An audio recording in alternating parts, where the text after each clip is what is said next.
Hello and welcome to Spectrum News at 4. I am Rachel David White, coming to you live from Uyo, the capital city of Akwa Ibom State. Let's take a look at the headlines. President Tinubu to launch birth, death, marriage registration portal. Senate urges federal government to call for a ceasefire on Israel-Hamas war. Plus, Israel observes minute of silence a month after Hamas attacks. We'll bring you details of the stories and many more in a moment.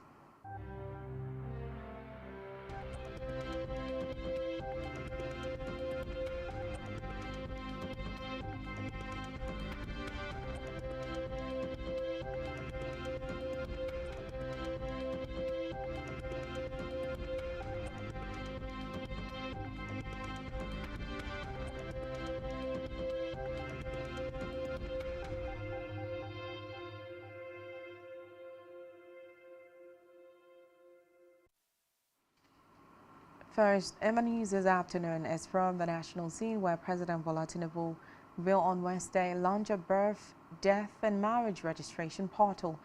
The registration systems include all civil registrations such as birth registration, stillbirth registration, birth attestation, adoption, marriage notification, divorce notification, migration and death. The chairman of the National Population Commission (NPC), Nasser Kwara, made this known at a pre-launch briefing. The chairman stated that the commission, in collaboration with the United Nations Children's Fund (UNICEF), developed the ECRVS Operational Readiness Assessment Report, which showed the potential of digital technologies in providing transformative outcomes in CRVS and integrating data from multiple systems to securely store data at scale in a cost-effective way in Nigeria. The NPC chairman noted that the system provides a digital certification in all cases, an accessible verification platform to registered organizations, and a central management system dashboard that depicts and analysis collaborated and collated civil registrations into vital statistics for proper decision-making. Meanwhile, President Bola Tinubu is expected to present the 2024 appropriation bill to a joint session of the National Assembly in third week of November 2023. According to report, the president will present the document to lawmakers in the week beginning November 2023 to, among other things, maintain the January to December budget implementation cycle. Recall that the Federal Executive Council had on October 16th projected 26.01 trillion naira as expenses for the 2024 fiscal year. This is as it approved the medium-term expenditure framework for 2024 to 26. The Minister of Budget and National Planning, Abubakar Bagudu, explained that the aggregate expenditure is estimated at 26.01 trillion naira for the 2024 budget, which includes statutory transfers of 1.3 trillion naira, non-debt recurrent expenditure of 10.26 trillion naira, adding that debt service is estimated at 8.25 trillion naira, as well as 7.78 trillion naira being provided for personal pension costs. Away from that, the federal government, through the Tertiary Education Trust Fund (TETFund), says it has begun to improve facilities in universities, polytechnics and colleges of education to attract international faculties and students. The Executive Secretary of TETFund, Sonia Chana, who disclosed this while receiving a team of United Kingdom UK government on international education in Abuja, said priority will be given to UK institutions to foster linkages in partnerships. Achana said the collaboration will bring Nigerian institutions to international recognition, noting that TETFund is currently ranking its 253 beneficiary institution using parameters such as how much multidisciplinary research they have been able to undertake and the degree of internationalization, among others. He added that the TETFund plans to bring Nigerian tertiary institutions into competitive advantage globally to ensure that Nigerian graduates are internationally recognized.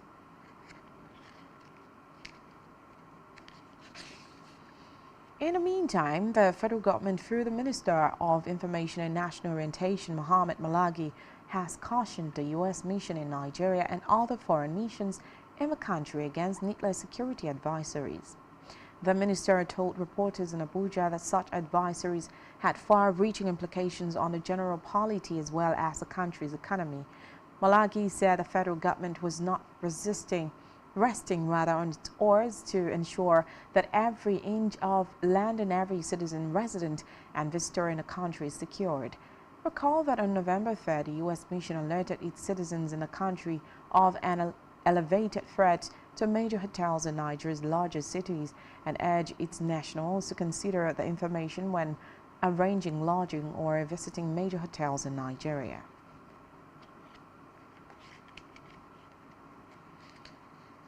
From the Red Chambers, the Senate has asked the federal government to collaborate with other countries to call for a ceasefire in the Israel and Hamas conflict. Since October 7, the Israeli military has relentlessly bombarded Gaza, but Hamas militant launched an attack that left 1,400 dead in Israel, most of them civilians, according to Israel authorities. According to Hamas-run health ministry, the death toll in Gaza has surpassed 10,000 people, including more than 4,000 children. Referencing the Nigerian civil war and the committed horror encountered by Nigerians, the Senate equally urged the United Nations to revisit the issue of a two-state solution as a proposed framework for resolving the Israeli-Palestinian conflict. In a motion moved by Senator Abdul Rahman Kawu from Kano South today, the Senate, after an extensive debate, described emerging figures of death and displacement from the war as horrendous.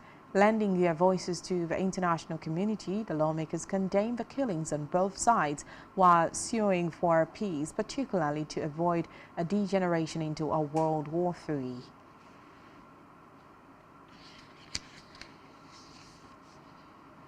Meanwhile, the Senate President Godswill Akpabio had issued a stern warning to ministries, departments and agencies and MBAs of the government, cautioning them against non-compliance with Senate resolutions and laws during a national workshop on legislative compliance in Abuja today.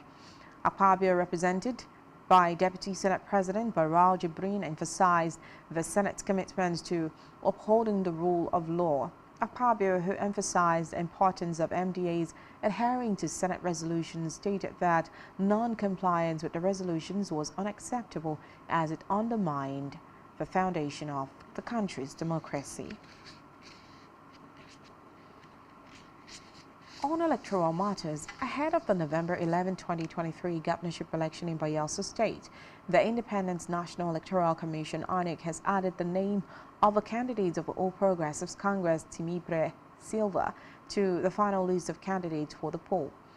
INEC, in a new list published on its website, said the addition of Silva's name was in compliance with an appeal court judgment delivered on October 31st, which reversed the sacking of Silva's candidacy for the poll.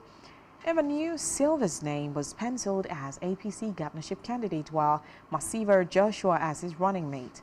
Reports say Silva, a former Minister of State for Petroleum Resources and former governor of Bayelsa, is running alongside 15 other contenders, including the incumbent Governor Aduya Diri of the People's Democratic Party, PDP.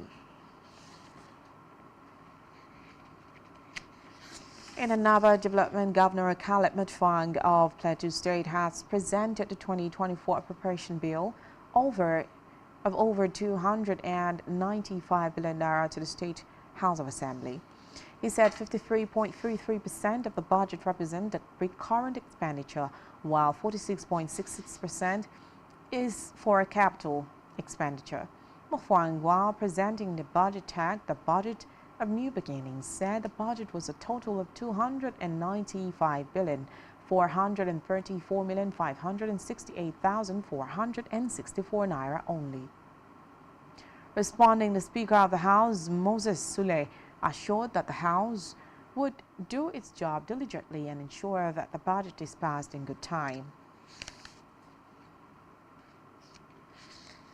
Back here, Akwa Ibom State Governor Pastor Omoina yesterday officially flagged off the one project per capital local government initiative of his government with the inauguration of the construction of a remodeled government primary school Idorfiong in Eket local government area. Speaking during the event, the governor, who reiterated that the initiative is part of his commitment to rural development, said various projects will be replicated across the 31 local government areas of the state based on their choice, stating that each project will be completed within a period of 6 months for new ones to begin across the state. According to him, the new school will be adorned with solar-powered security gates and perimeter fence. Headmisters and staff quarters noting that government will also ensure the provision of school uniforms, books and shoes for students, stressing that the flag of the project represents the official flag of all projects that will be done in Eket Senatorial District, while similar event will be held for Uyo and Ekorukbane Senatorial District. Given details of the remodeled school, the Commissioner for Social Duties and Ibom Deep Seaport, Dr. Basi Okon, thanked the governor for approving the project, noting that the new school project will include classrooms for the public clinic, for the pupils, clinic, assembly hall, toilets and water facilities, among others. Government House correspondent Jen Uwa reports that in their goodwill messages, the State Commissioner for Local Government and Chieftaincy Affairs, Frank Achibong, the paramount ruler of Eket local government area, His Royal Majesty Edidem ECD Abia, and the chairman of Eket local government area, Kani Anatomy, had appreciated the governor for his commitments to the development of Eket and assured him of their unalloyed support to his government. Now to Africa, where South Africa's government has recalled its ambassador and diplomatic mission to Israel in condemnation of the bombardment of the Gaza Strip, calling it a genocide. The government also threatened action against the Israeli ambassador to South Africa over his recent remarks on the African country's stance on the Israeli-Hamas war. The South African minister in the presidency, Khumbudzo, had said the position of the Israeli ambassador in the country was untenable. Reports say South Africa is among other countries to recall the ambassadors to Israel to protest the military operations in Gaza, including Chile and Colombia, Honduras. And still in Africa, Libya has given 600 undocumented Egyptians a pass that would enable them to leave the country. The pass was issued by the Tripoli-based Directorate of Combating Illegal Migration, DCIM, in Libya. Reports say the migrants, mostly men, embarked on a 1,375 kilometers long journey to the Egyptian crossing facility of Esmed on buses. And on the foreign scene, Israeli Prime Minister Benjamin Netanyahu said his country will take over security responsibility of the Gaza Strip for an indefinite period after its war with Hamas, as the country today marked a month since the deadly October 7 rampage by Hamas militant in southern Israel. Israelis observed a minute of silence today to mark a month since the October 7 attacks that saw Hamas militants slaughter 1,400 people, most of them civilians, and take more than 200 hostages to the Gaza Strip. Israeli Prime Minister Benjamin Netanyahu said his country will take over security responsibility of the Gaza Strip for an indefinite period after its war with Hamas. Speaking to newsmen, Netanyahu said Israel would consider tactical little pauses in Gaza fighting to facilitate the entry of humanitarian aid or allow the exit of hostages held by Hamas. Meanwhile, the UN Security Council met behind closed doors to discuss the war between Israel and Hamas later Monday, but its 15 members failed once more to agree on a resolution. UN Secretary General Antonio Guterres said the protection of civilians must be paramount in the conflict between Israel and Hamas, warning that Gaza Strip was becoming a graveyard for children. According to the Israel ministry in the Hamas-run territory, the death toll in the Gaza Strip has risen to at least 10,328 people, including at least 4,237 children. In a related development, the United Nations Humanitarian Office OCHA has said that at least 569 aid trucks have entered Gaza since October 21st. OCHA said 93 trucks, primarily carrying food items, medicines, health supplies, bottled water and hygiene products, crossed from Egypt into Gaza. It noted that prior to the start of the hostilities, an average of 500 truckloads entered Gaza every working day. Archer stressed that the entry of fuel is desperately needed to operate electricity generators to run life-saving equipment, but remains banned by the Israeli authorities. What's still to come in the news? UEFA Champions League returns as Borussia Dortmund lock horns with Newcastle United tonight. To stay tuned.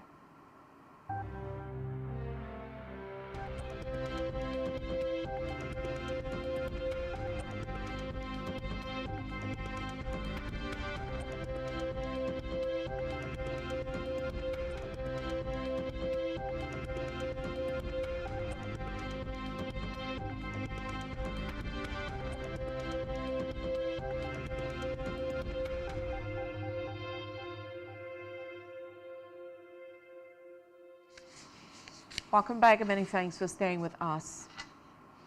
Over now to our business news. On our business news, the federal government has revealed that more than 4.3 trillion naira worth of crude oil was stolen in 7,143 pipeline vandalism cases within a period of 5 years. It disclosed that at the Nigeria International Pipeline Technology and Security Conference in Abuja, with the theme Bolstering Regulations, Technology and Security for Growth. In a presentation at the conference, Executive Secretary Nati Owanaya Orji said oil theft was an emergency that posed serious threats to oil exploration and exploitation with huge negative consequences on economic growth, business prospect, and profit earnings by oil companies. He stressed that it was also a matter of fact that many members of the Pipeline Association were directly and indirectly involved in providing the skills and knowledge required to perpetrate oil theft. Still in business, the Assistant Secretary for the Bureau of Economics and Business Affairs at the U.S. Department of State, Ramin Tolui, has said that Nigeria's creative industry has the potential to become the country's largest export sector and create an estimated $100 billion to Nigeria's GDP by 2030, addressing creatives in Lagos.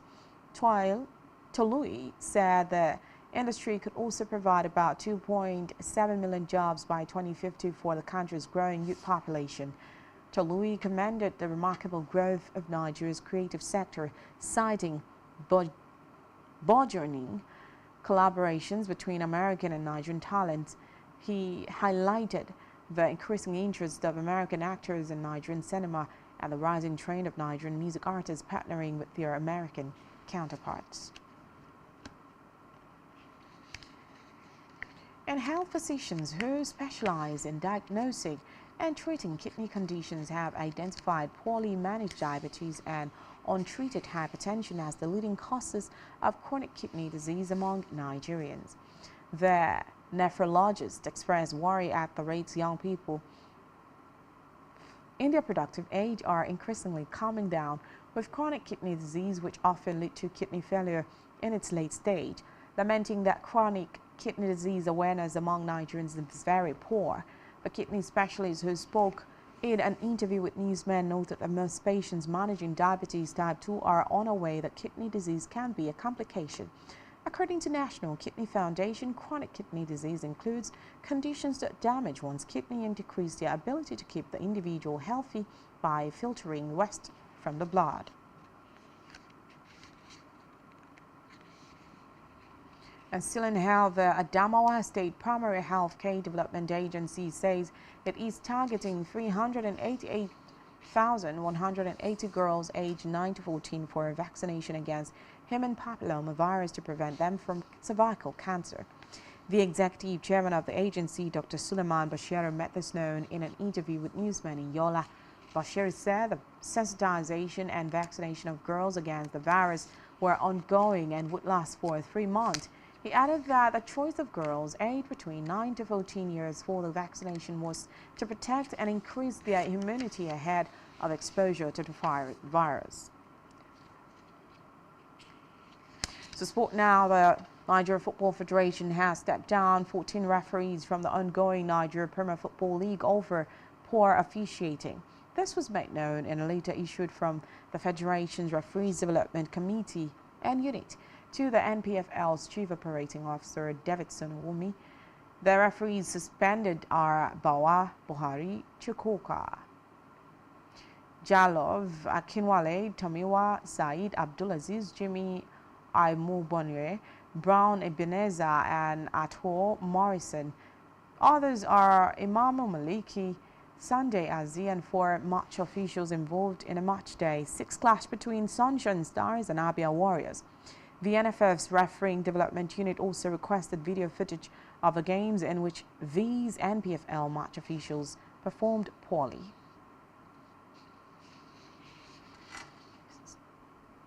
Still in sports, the UEFA Champions League is back in action with another round of matches this week as Borussia Dortmund lock horns with Eddie Howe's impressive Newcastle United side in an important clash at the Signal Iduna Park tonight. Newcastle United are currently in 6th place in the Premier League standings and have been fairly impressive so far this season. The Magpies edged Arsenal to a crucial 1-0 victory in their previous game and will look to achieve a similar result this weekend. Borussia Dortmund, on the other hand, are in 4th place in the league table at the moment and have not been at their best in recent weeks. The War Valley outfit slumped to a damaging 4-0 defeat at the hands of arch-rivals Bayern Munich over the weekend and will need to bounce back in this match. In another cracker tonight, Premier League and Champions League holders Manchester City host Young Boys amongst 6 others fixtures tonight.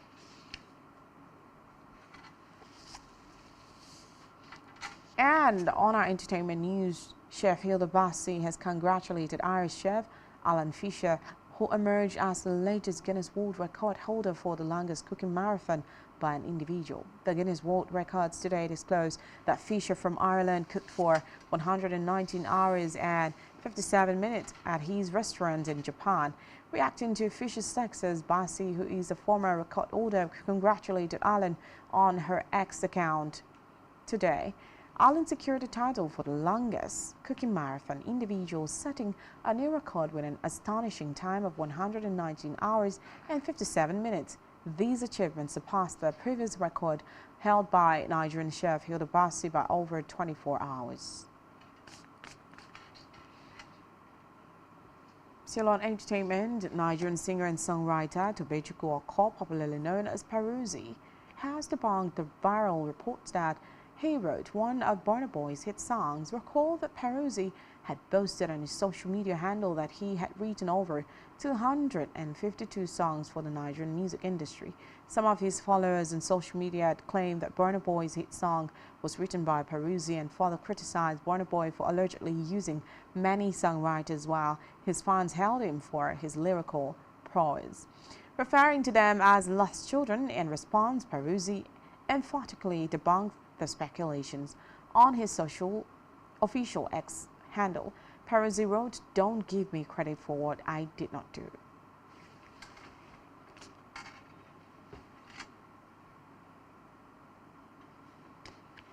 And that's all we have for you at this time. Don't sure to follow us on social media. Subscribe to our YouTube channel, all of which you can find on our website, spectrumtvlive.ng. You have been watching Spectrum News at 4. I'm Rachel David White. Enjoy the rest of your day.